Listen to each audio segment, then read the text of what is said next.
Buenas tardes, bienvenidos a Acromedia. Como primer invitado especial tenemos con nosotros a Jonathan Quintana Gómez. Él es un teólogo que ha vivido y ha estudiado a la comunidad Aguajún en Amazonas. Muchísimas gracias por estar con nosotros, Jonathan. ¿Qué tal? Mucho gusto de poder participar en tu medio. Sabemos que que has trabajado en la Amazonía peruana directamente con la comunidad Aguajún. Este es el segundo pueblo más numeroso de la Amazonía. ¿Cuál fue el estudio que estuviste haciendo dentro de la comunidad?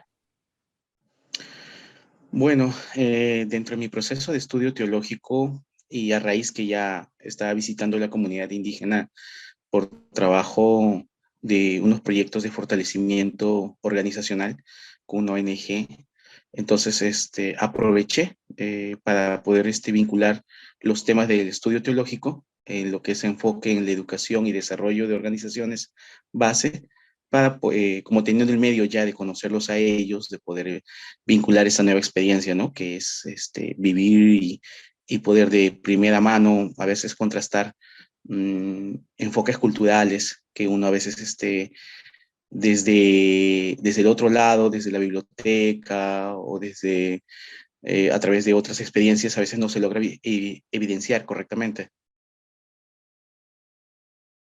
Exactamente, no vivir de cerca lo que es estar en una comunidad como esta, ¿no? Tú te instalaste en esta comunidad, ¿cómo fue esa experiencia? Bueno, en realidad el cambio bien chocante era porque estábamos pasando el proceso del Baguazo. La organización en la que yo estaba contactó con ellos, o mejor dicho, ellos contactaron con la organización pasando como un año y medio después del Baguazo. Y yo participo luego en la parte de logística y desarrollo de las capacitaciones en el 2012 aproximadamente.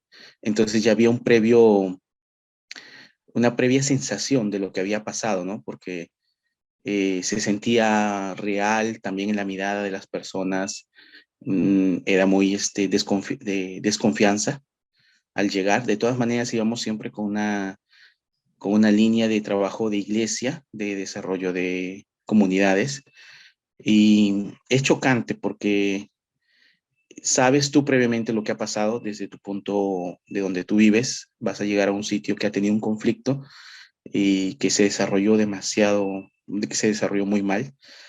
Y, y de todas maneras, todo lo que tú crees saber a veces no funciona ya cuando no entiendes que exactamente cómo funcionan las comunidades de la selva. Yo creo que en la mayoría de la razón, y eso fue lo que entendimos porque trabajamos mucho con los quechuas, pero allá, a pesar del entendimiento y la razón era que ellos son recolectores y cazadores. Recolectores y cazadores es casi el, lo que los mueve. Ellos pueden construir sus casas, asentarse ahorita en comunidades, casas unas a las otras, como digamos un asentamiento, un pueblo joven, una estructura más, ¿no? Pero internamente ellos son cazadores, hasta cierto punto también nómades, porque se van, en el tiempo de la caza, se van a los montes, se quedan viviendo ahí una semana, 2 semanas, y son recolectores, saben de toda su fruta. Entonces, en ese enfoque, a veces muchos temas o mucha carga de lo que llevamos no funciona. No funciona porque queremos como que darle o acuñar el pensamiento que ellos ya supuestamente desde nosotros deben tener algo construido, como trabajar en comunidad, como que es la casa para nosotros, que es cazar un animal para nosotros. No solamente es cazar un animal, es quitarle la vida a un animal, ¿no? Eso nosotros ya no lo practicamos. Y recolectar, saber cuándo recolectar, dónde recolectar, ¿no? Y las temporadas de cómo se leen los árboles. Y entonces hasta cierto punto se desarrolló un misticismo. Y cuando llegamos nosotros, todo era como prácticamente, si lo pueden figurar, es como una lectura de un turista. Oh, esto es así, oh, esto es acá, esto se hace así, y siempre uno viene pues tratando de no... No imponer. No, no quería decir eso. Bueno, sí, también, dentro de lo que uno tiene que Okay. desarrollarse, sí, pero sino de lo que siempre uno viene, peca, mejor dicho, como el turista. No, vas con esa concepción, porque la realidad es diferente, Ujú, ¿no? La forma como tienes que desarrollarte y asumir las cosas personales para vivir ahí es diferente. ujú. Entonces, uno de los primeros días, por ignorancia, pues muchos tuvimos un medio complejo, de repente algunos más, otros menos, como medio turista, ¿no? De toparse con la realidad, en dónde estamos, en dónde vamos a vivir en este tiempo de capacitar, de aprender también, porque fue un aprendizaje al final lo que se hizo, lo que entendimos, fue un aprendizaje en todo sentido. ¿Y tú consideras que estas comunidades, a raíz de lo que ocurrió también en el Baguazú, al momento de que tú llegaste, estaban más recelosas, se sentían más cerradas o tal vez eh, podían verte como un enemigo? Sí, Ujú, sí, porque de hecho la identificación de ellos hacia nosotros es extranjero, somos foráneos automáticamente, no solamente por ser gorditos, nuestra fisonomía es diferente, nuestra forma de hablar es diferente, no hablamos su dialecto, y el entender nomás las cosas, ellos ya desconfían. En ese momento había mucha desconfianza. El gobierno pues tenía un diálogo, una presentación muy lamentable hacia, hacia la cultura, hacia la etnia, ujú. que es un pueblo originario, como muchos otros, y esa retórica que se viene hablando, aunque nosotros pensamos que ellos están allá, que nos llega el periódico, que nos llega la noticia, ellos saben qué se dice en la capital de ellos, como nosotros o el gobierno en sí que nos representa, los ve a ellos y nosotros lo aceptamos, ¿no? Entonces, en esa desconfianza es una barrera que hay que romper y gracias a Dios eso se hace pues con la convivencia, ¿no? Con el estar ahí, con demostrar pues, sí, pensaste desconfiadamente en mí, pero yo te demuestro que soy tal persona y Claro. no vengo Y por ese tema, sino vengo por otro. claro, y tú lograste, llegaste con penetrar en la comunidad, ¿no? Llegaste a vivir más de un año con ellos y rompiendo la desconfianza. Sí, es difícil. eh, Nosotros nos esforzamos porque el tiempo de convivencia de este taller, de este momento, lo hacíamos casi un mes. En ese momento, a raíz de otras organizaciones en otros lugares, lo realizan pues una semana, lo mucho. Nosotros hacíamos un mes. Por muchas cosas que sucedían en el momento, lo hacíamos en un mes. Pero eso valió para que la gente pueda vernos, pueda no solo tomarnos en una posición de poder, porque nosotros ya de por sí traemos la figura del profesor, por así decirlo, ¿no? El que viene con la sapiencia, el que viene a traerte algo y que esa es la verdad y te voy a implantar esa verdad. Entonces, eso también había que desmitificarlo, hablarlo, conversarlo, porque muchas de las cosas había que construirlo con su idioma. No solamente era traducir como una paporreta, no, yo traduzco algo y así me lo van a entender. Y eso, eso fue algo también que aprendimos, porque es como de repente, si los quechuas saben, que hay muchos quechuas, no nos cuentan sus chistes en quechua porque pierde su esencia de reírse, ¿no? Traducido ya no se puede reír uno. Lo mismo pasa con ellos. Es la misma cosa, entonces es una experiencia muy enriquecedora por ese lado y de mucho reto estar en un pueblo indígena. ¿Y tú crees que esta barrera que existe entre las comunidades indígenas y el Estado es porque muchas veces ya que ellos no acceden, ¿no?, con facilidad a estas áreas, o no solamente el Estado, ¿no?, sino el mundo exterior fuera de una comunidad indígena, es porque intentan occidentalizar a las comunidades, como queriendo eh, imponer, pero sobre todo minimizar su cultura. Lamentablemente creo que sí, y una raíz esto de este tipo de educación siempre ha sido pues la religión. La religión históricamente a donde ha ido siempre ha ido a colonizar, tiene ha tenido esa caracterización.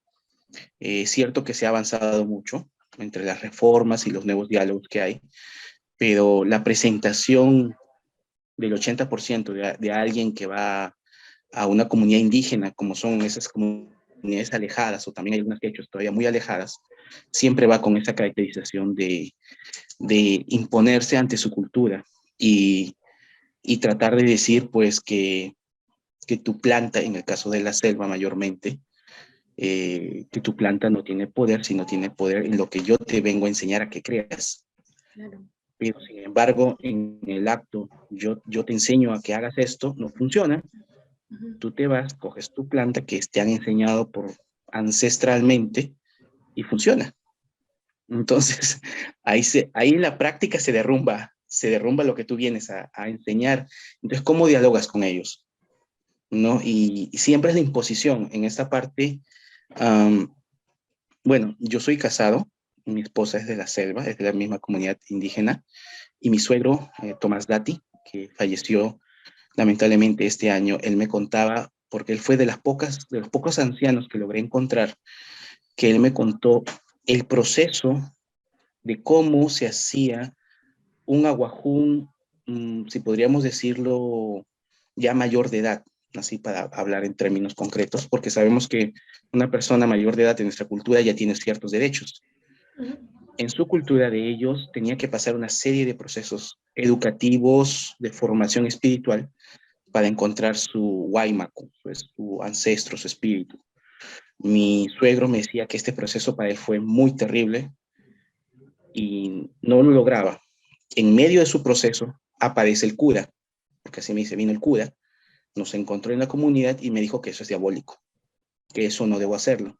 Y en sus palabras de él me dijo, me rescató, porque yo ya, o sea, él me decía, yo ya no aguantaba. Era un proceso muy fuerte y yo ya no aguantaba. Y ese proceso ellos lo tenían que seguir así, pasen la edad, hasta cero, no importa qué edad tienen, están en el proceso, hasta que se les presente el Waimaku. Entonces, este tipo de, de aculturación que ha venido no solamente en esa parte, y a veces podemos romantizar de decir en que, ¿y eso de qué sirve para ellos? O que no sirve para nosotros, porque siempre pensamos en nuestro Ujú. punto, no pensamos en el punto de ellos. Pero es parte de su identidad cultural, ¿no? Parte Y de su de... función. Es Mm. que eso tiene una función. Y esa función es la que nosotros no entendemos.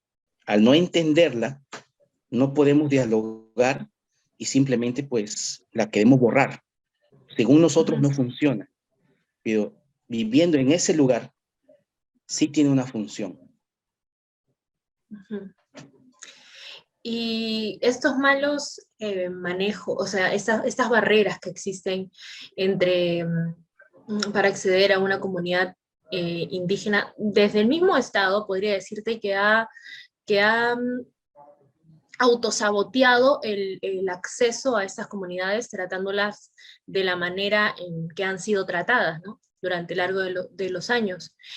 Un tema, pasando un tema un poco delicado dentro de estas comunidades, es que en un caso, por ejemplo, de abuso sexual, tampoco salen, ¿no?, de la comunidad. Es correcto. Por ejemplo, es que ellos tienen sus leyes Ujú. y la forma como ellos todavía estructuran lo que es la justicia no se deslinda de cierta manera de cómo ellos les han pasado esa información, cómo Ujú. ellos han aprendido esto. Entonces, desvincular esto es hacer toda una transformación a la cultura. Para eso tendríamos que entender por qué ellos nunca han tenido escritura. Es una cultura que no desarrolló escritura, a comparación de repente de otros pueblos que están en la Amazonía. Entonces ellos, desde mi punto de vista, no han tenido todo el proceso histórico, ¿no? De desarrollarse completamente. Entonces, ¿y en qué les afectó esto? Bueno, de repente los compañeros que sabrán estudiar historia o más en esa rama antropológica podrían ayudar mucho en tratar de entender esos procesos y cómo afecta ahora a esta nueva formación, porque hasta donde yo he llegado, que son 2 ríos, 3 ríos, Marañón, Cenepa y un poco para el Santiago, no he encontrado todavía pueblos que no están, que no tienen mucha, o sea, que no están aislados prácticamente. Sí, me han contado, mi suegro me contaba que todavía hay, pero deben estar más adentro. Y con estos pueblos que estamos, lo que es justicia funciona diferente. En cuestión, lamentablemente, en la cuestión de lo que es la niña, que es, digamos, la más abusada, pero eso no quiere decir que al niño no se le abuse. Lamentablemente he visto casos, y muchos, que acaban monetariamente. Un valor lamentable de 500 soles, 1000 soles. Si es profesor, 2000 soles. Si tiene 2 motos, dame una moto.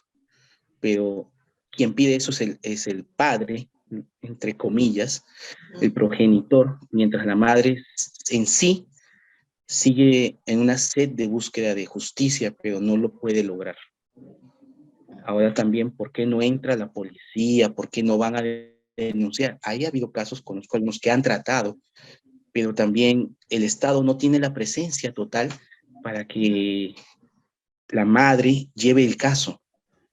Entonces la madre tiene que salir en bote, caminar, ir varias veces, cuánto monetariamente le cuesta esto, cuánto le desgasta físicamente esto, y encima las autoridades que están en el sector no están preparadas, entonces simplemente lo abandonan. Prefieren no hacerlo y acostumbrarse a sacar, entre comillas, a rescatar algo de lo que se pueda de la situación. Además de que estas personas no hablan español, ¿verdad? Y no... Claro, en la mayoría el español ha ingresado, se puede decir que nos entienden, pero ciertas cosas no nos captan, igual que nosotros no les podemos captar algunas cosas a ellos. Hay ciertas cosas que en nuestras palabras podemos hablar y dialogar, pero ellos no lo entienden, son muy racionales. Por ejemplo, siempre me decían, nunca digas tal vez, esa palabra no existe, es un sí y un no, tácito. Si tú dices un tal vez o quizás, estás aperturando que es un sí completo. Es un sí. Mejor niégalo, me dicen. Mejor dile que no. Porque tú lo puedes entender, pero ellos no lo pueden entender. No lo van a comprender, ni lo van a traducir correctamente. Claro. Y entonces, ¿tú consideras que existe machismo dentro de estas comunidades? Mucho machismo. Mucho machismo. El hombre es el encargado. Bueno, tiene la carga dura dentro de la comunidad de abrir la tierra, limpiar la tierra, tumbar los árboles y salir a cazar. Pero dispone, pues, desde mi punto de vista, yo digo que dispone de un poco más de tiempo para poder ayudarle a su pareja a lo que es la siembra, aunque esto también viene dentro de sus cuentos, de quién le enseñó las cosas que se deben sembrar y se le enseñó a la mujer. Entonces lo relegan a eso. Pero estamos hablando que sembrar en montañas, en bosques, no es lo mismo que sembrar aquí en la sierra. Es muy diferente. El sol es muy fuerte, te deshidratas, los insectos, la boa, cruzar el río, te puede golpear un simple tronco, no puedes cruzar porque ha llovido mucho. Hay muchos factores. Y entonces abandonan la educación del niño. Lo abandonan porque ya el hombre no lo va a educar, sino es la mujer la que lo debe educar, pero ya no lo puede educar. ¿Con qué tiempo va a educar? ¿Con qué tiempo va a tratar tratar de transmitir valores si ya no tiene tiempo? Llega cansada a la casa para preparar la yuca o el plátano, lo que tengan a mano y tratar de comer lo que hay. Claro. ¿Y en qué otros aspectos como consideras que existe el machismo dentro de la comunidad sistemáticamente? Mm, por ejemplo, no se está, las mujeres no logran conseguir trabajo de ningún modo. No es el hombre el que se va a conseguir trabajo. Pero bueno, eso es como generalizando la situación. Pero Ujú. en el concreto es el que el hombre siempre busca cualquier tipo de trabajo. Así sea que te van a pagar 5 soles, pero es el hombre. La mujer no. La mujer, ¿quién va a contratar a una mujer? Ujú. Esa es la situación, ¿no? En lo general. Claro que hay sus especificaciones, ¿no? Hay profesoras que buscan mujeres para que laven la ropa, pero no es un trabajo, es como un oficio, algo para salir de paso. Pero un trabajo concreto solamente los hombres lo tienen. El cargo de líder de la comunidad solo lo maneja el hombre. Hasta hace unos meses que escuché que en una comunidad a la que conozco, supuestamente, porque salió en el periódico, publicado es la primera mujer líder de esa comunidad. En teoría ellos nunca habían elegido una mujer. Hasta los pueblos que yo conozco, no sé si en otros pueblos se da matriarcal, pero siempre la Guajón ha sido patriarcal, por lo cual nunca he escogido mujeres Ujú. para ser líderes de la comunidad. Ok. Y ellos lo conciben como parte de su cultura, pero no como un sistema que realmente está oprimiendo, ¿no? A la mujer. Claro, es que esto de los valores de opresión, derechos de la mujer, ellos no es de ellos. Ujú. Es algo que nosotros le enseñamos, algo que le Ok. decimos, mira, la mujer tiene estos derechos, pero ¿son derechos o son aptitudes cotidianas que deben enseñarse en el día a día? Porque Ujú. lamentablemente ellos ya están cayendo en la misma retórica que caemos aquí en la ciudad, que el profesor vaya a educarlo, que la escuela le enseñe todos los valores y principios. Están cayendo en ese enfoque, ¿no? Yo no, yo lo mando allá para que sea Para- estudioso y va a aprender todo, hasta cómo Ajá. comportarse. Se desligan, ¿no? De la responsabilidad, algo así. Sí. Y dentro de esta comunidad, ¿cómo perciben el derecho en general, ¿no? El significado de derechos. Hasta donde yo le he podido abarcar lo que llaman derechos, mientras es un poco complicado porque no está muy desarrollado, pues es como que mientras no faltes a tu palabra, no Ujú. hay consecuencias. Mientras no me hagas daño con el tema de brujería, no hay consecuencias. Así, en una manera muy simple, ¿no? De una manera muy, muy simple. Um, ellos tenían mucho cuidado, hasta se tapaban la boca para poder conversar, no conversaban de frente, se tapaban la boca. ¿Por qué? Porque decían que sale una especie de enfermedad de la boca, entonces hablan con la boca tapada y de costado. No se muestra el afecto a la mujer, ¿no? En público, porque si no el otro va a ver qué es lo que le gusta y la puede conquistar. De alguna manera, bueno, entre paradójica y lógica, en conforme ellos han desarrollado, pues tienen razón. Se podría debatir mucho en eso, en esas formas que han ideado para protegerse, porque estamos hablando que en la antigüedad, 200 años por lo menos, y en realidad creo que no es mucho, eh, un hombre, no líder, sino un hombre de casa que pueda soportar, que sepa bien toda su costumbre y todo, podría abastecer tal vez a 3 mujeres con sus hijos dentro de una sola casa comunal. Esta figura ya no existe, por lo menos hasta donde conozco no hay casas comunales, ya son familias, un hombre con una mujer y sus hijos dentro de su casita.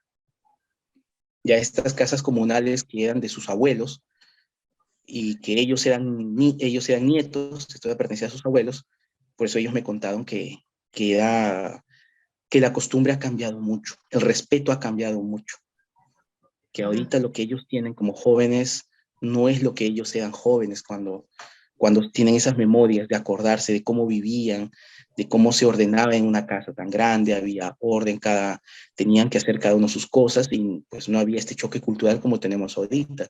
Era una Ujú. vida más de la selva, más propia de la selva. Ujú. Y los temas de denuncias dentro de la comunidad, ¿cómo se manejan? Bueno, ahí sí está muy, ellos lo cuidan mucho, justamente Ujú, por el tema de buscar justicia. Si podría utilizar la palabra, para ellos justicia es ojo por ojo, diente por diente. Llevado a la expresión de si me matas, tengo que matar, en ese punto, si llevado hasta ese límite. ujú. Entonces, cuando hay algo que resolver en la comunidad, según sus estatutos, porque si tienen los estatutos, debes resolverlo con el APU de la comunidad, del anexo que estés, que es la figura más pequeña. Y de ahí con el centro poblado, con el APU del centro poblado, si es que este pequeño no te resuelve, vas al APU del centro poblado, y si no, puedes ir hasta el APU general. En teoría, el estatuto dice que si el APU general no te resuelve, puedes ir hasta ahí recién a la policía, al juez de Lu- paz o a la policía. Ujú. ¿Y confían en la justicia tradicional?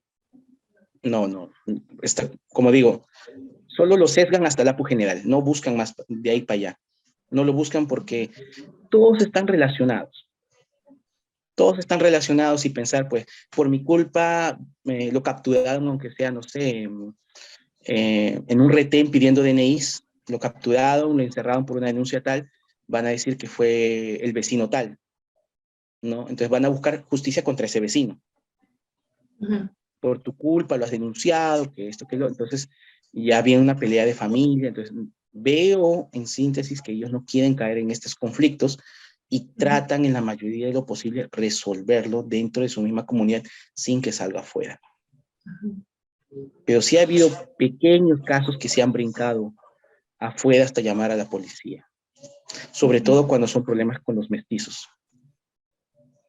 Ok. Pero dentro de las comunidades, en caso exista una denuncia, también quedan relegados, quedan o eh, pueden tener sanciones, ¿no? De parte de su comunidad.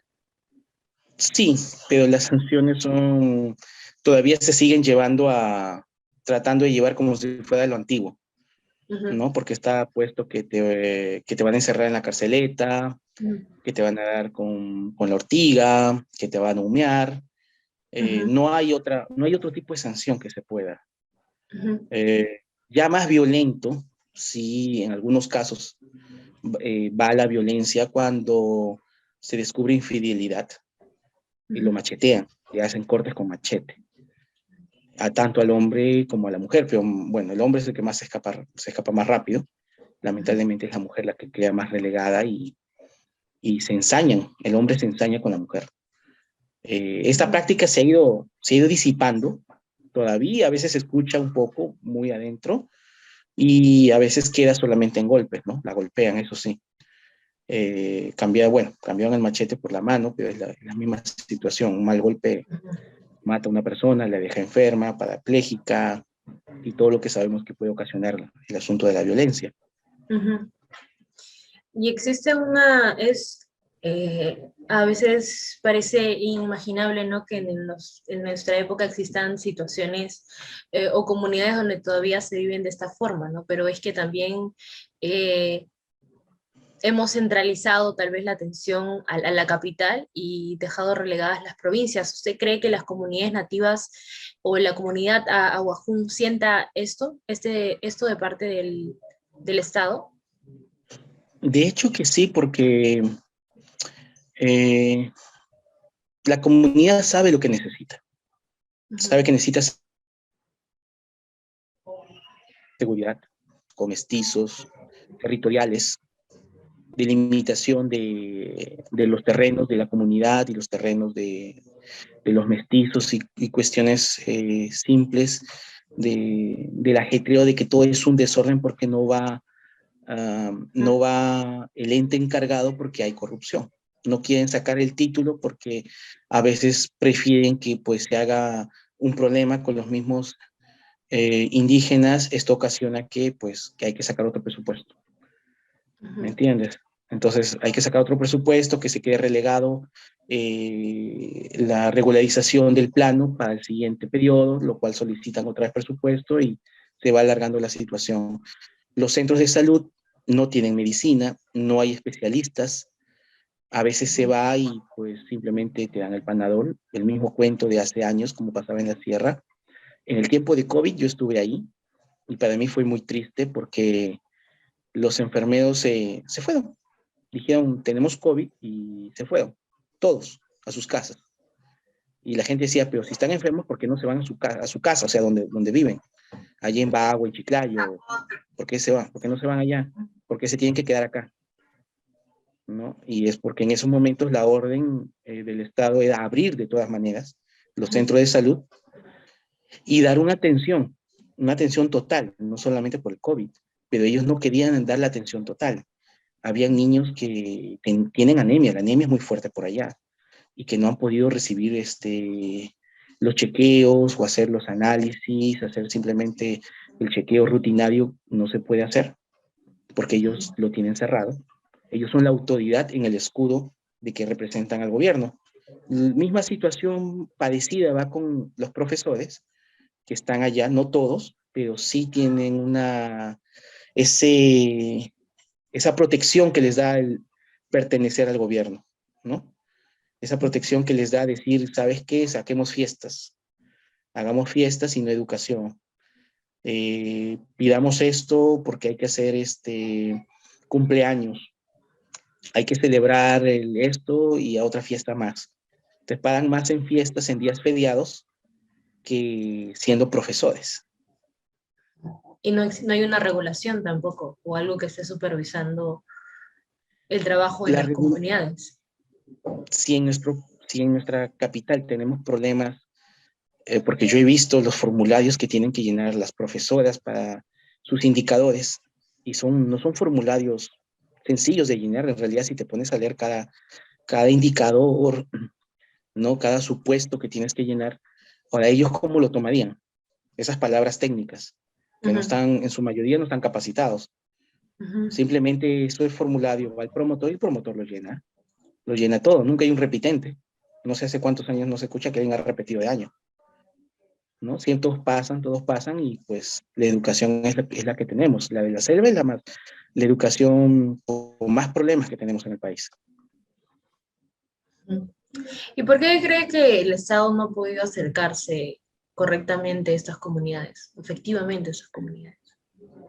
Porque el Estado actualmente tiene solamente una currícula nacional, desde donde yo lo entiendo así. Tiene una currícula unificada. Para el Estado es más sencillo una enseñanza unificada que una enseñanza especializada, que por años se ha venido pidiendo eso. La enseñanza especializada en la sierra, la enseñanza especializada en la selva y los que son de ciudades.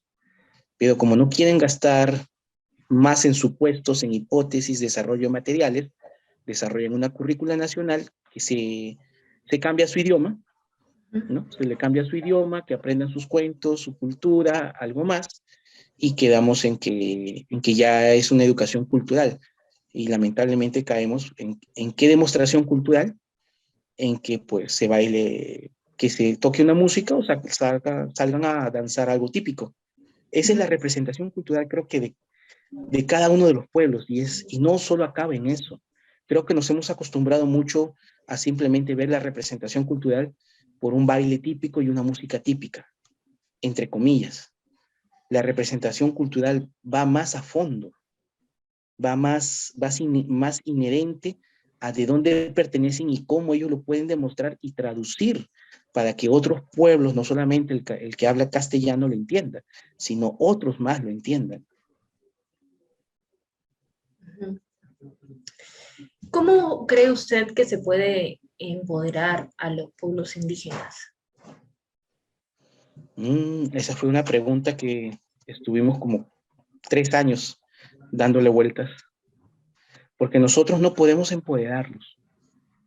Nosotros lo que podemos es tratar de que una generación, no, de que los padres actuales sepan qué es cuidar a un hijo, sepan ser padres, para que la siguiente generación tenga más facilidad a poder rescatar estos valores y mejorar desde ese punto de vista. Porque si nosotros trabajamos con los niños y no con los padres, va a ser lo mismo. tenemos que trabajar con los padres, que es la fuente, por cuestiones de que no pueden enseñarle a su hijo, nunca nadie les enseñó, o algunos que simplemente son dejados, pero hay que enseñarles a tomar responsabilidad de la paternidad. Y lamentablemente sabemos que los pueblos indígenas, los pueblos aislados, son los que más niños tienen. Aún así, en situaciones donde está la anemia, donde no hay con qué vestirse, son los que más niños tienen. 5 niños, 6 niños. Todavía encuentro algunos que llegarán de repente a tener, porque han empezado desde jóvenes, a formar una pareja, podrán llegar a tener de repente hasta 8 hijos.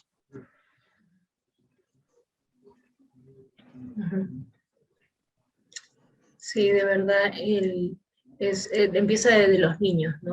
Empieza formando una base, ¿no? En la que se pueda cambiar o introducir nuevos conceptos dentro de su cultura. Claro, y eso tiene que estar apoyado por los padres. Porque sin los padres es algo vacío. Y yo lo he visto porque también mis padres han sido misioneros.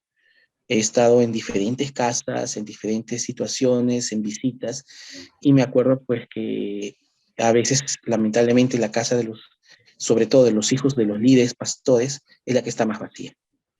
Cuando ellos se dedican a estar afuera, ¿no? Cuando hablan en un contexto de misiones, de campo, en la ciudad es diferente.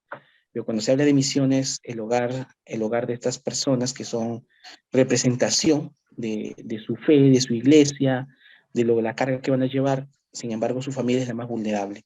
Y la misma situación se repite luego a ellos. No se les enseña eso, pero ellos quieren ser líderes, cogen la bandera y quieren poder llevar eso que han aprendido, les ha dado una libertad de expresarse, de enseñar desde la religión, quieren replicarlo y después caen en lo mismo, que su casa fue la que no tenía comida porque el hombre se fue, nadie le abrió la chacra, sin embargo no ajustan eso que se ve de repente en otros pueblos, que cuando el líder sale, la comunidad simplemente dice, ok, la persona que está haciendo esto necesita nuestra ayuda, su familia, vamos a ayudarle a trabajar juntos en la comunidad. Esto en otras prácticas, en otros pueblos se ve, pero hasta donde he visto que está en las comunidades, no hay esa práctica, es muy poco. De repente que alguien lo llame, pero no les nace, tiene que ser llamado por alguien. Entonces, y si ellos viven lejos, entonces nadie les ayuda. Entonces el líder cae en lo mismo. Y esto también no solamente se puede replicar con un líder de fe, se puede replicar con un líder de la comunidad misma. Tiene que salir, tiene que gestionar, tiene que viajar. ¿Y quién ve por su familia? ¿Quién ayuda a su familia? ¿Quién abre la chacra? ¿Quién le pasa algo? Y sin contar, pues no tenemos medios de comunicación. No tenemos celular, recién han llevado las torres de hace unos años. Y internet, ni qué decir. Ahí es satelital. Ahí se paga el internet más caro, creo que de todo el Perú. Y sin embargo, creo que ha sido una ley que el internet sea masificado, pero para la empresa, no para el pueblo. Por ejemplo, cuando los niños y las niñas tuvieron que adaptarse a la virtualidad, ¿cómo lo vivió el pueblo Abajún? No, no pudieron, no sabían, no tenían las herramientas adecuadas. Ellos venían del proceso transitorio de lo que fue en el gobierno de Alan, de dar unas especies de tablet blancas, que no me acuerdo, tenían un nombre particular. Y pues no han tenido más vinculación que de repente el celular de su padre, pero tener la paciencia de que es esta virtualidad, tratar de conllevarse a esto, si ni el mismo profesor podía entrar a las clases virtuales, no podía esperarse que todos los niños tengan un celular en un lugar donde no hay red eléctrica, en un lugar donde no hay señal, cobertura de celular, ni menos cobertura de internet. Entonces, También, algunos hacían el esfuerzo de salir, ¿no? Pero eran muy contados. y también el hecho de que en casa iban a recibir clases en español con padres que tal vez no hablaban el español. Correcto. Entonces, ¿qué ayuda también iban a poder tener en casa, ¿no? No, y si fue chocante para las ciudades, aunque ellos esté traducido, muchos de ellos no saben leer su idioma, porque su idioma escrito está reciente, si no me equivoco, tal vez unos 20 años por ahí más o menos vienen alfabetizando, de repente un poco de años más, pero no está masificada la alfabetización. Saben hablar su idioma, pero a muchos no saben leerlo. Y aunque supieran leer, en lo poco, ¿cómo les costaría enseñar, no sé, de Miguel Grau, de álgebra, de todas estas ciencias que, bueno, uno ya está acostumbrado, lo ha visto por ahí, pero ellos en su quehacer cotidiano no lo ven? ¿Cómo pueden dialogar con esto? Ujú. Sí, pues es otra realidad la que se vive dentro de las comunidades indígenas. Eh, Tú dentro de la comunidad del pueblo Aguajún, ¿cuál fue el hecho o el suceso más impactante que lograste ver? Mm, bueno, en realidad, yo soy muy aventurero, creo que por eso me ha gustado estar mucho allá, me sigue gustando mucho estar allá, y para mí el suceso más importante es ver que lo mismo que me acuerdo yo cuando era pequeño, que veía los domingos que había transmisiones de programas culturales de la National Geographic, ya lo podía ver en vivo. Podía ver en vivo el quehacer de la naturaleza. Podía ver en vivo huellas de animales.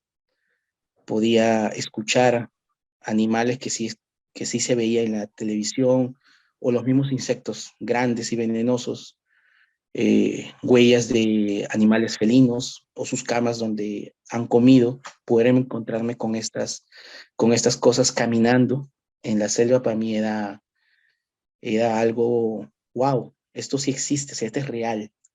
Mientras yo estaba, por un lado, en otra vida, en otro pensamiento, en otro quehacer, aquí la vida es distinta. Me sentía muy admirado de la naturaleza y cómo Ujú. esta funciona. Eso es lo que me sorprendía, porque para nosotros eso es un caos. Desde nuestro punto de vista de ciudad, es un caos. Maleza, montes, animales, por donde caminar. Pero en la función de la naturaleza y cómo el hombre logra vivir ahí, ¿no? Claro, haciendo sus modificaciones como un pueblo indígena, pero logra convivir ahí, logra vivir ahí, sabe en qué momento pescar, sabe en qué momento va a caer lluvia, o por dónde caminar correctamente, o los peligros o las cosas que puede encontrar, como frutas eh, y otras cosas, ¿no? Construir tu propia casa. Yo traté de construir algo y se siente algo muy agradable. No lo llegué a terminar porque no estaba muy acostumbrado, pero se siente algo muy agradable cuando logras con tu esfuerzo algo que pues no crees que tú lo puedes hacer. Yo no creía poder hacer muchas cosas. Y creo que un rompimiento a descubrirte a ti mismo. Ujú. Ok, Jonathan, de verdad muchísimas gracias por estar con nosotros, por aceptar hacer esa entrevista. Creo que es un poco de lo que es la comunidad Awajún, ¿no? De lo que es el pueblo Awajún y gracias a ti hemos podido conocer un poco más acerca de ellos y de su realidad, ¿no? Su realidad que muchas veces es ignorada, olvidada y relegada, ¿no? Como Y, todos los pueblos ujú, que están en una situación alejadas, ¿no? De cualquier ciudad ujú. capital, son los que menos reciben y son los que son como niños y que aprenden lamentablemente las costumbres malas rápidamente. Y eso lo podemos evidenciar no solamente en culturas de la selva, en culturas de la sierra también. Sí, Ujú. lo malo, son como niños, absorben y lamentablemente las cosas malas llegan primero.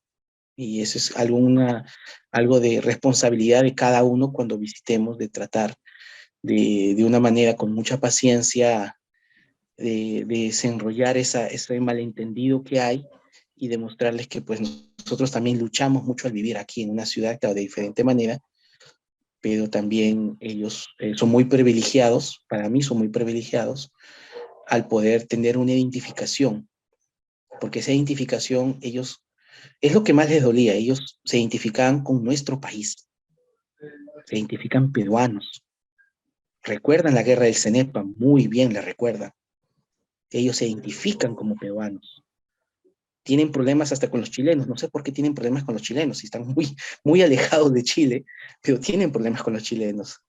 Esas caracterizaciones que nos identifican en un solo coloquial de peruanos, De entonces Perú. ellos lo absorben también. Sí, somos, ¿no? Parte del Perú.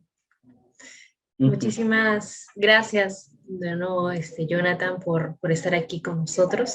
Y pues eso ha sido todo en la primera entrevista que tenemos para Promedia. Muchas gracias a ustedes. Espero verlos pronto. Hasta Hasta luego. luego.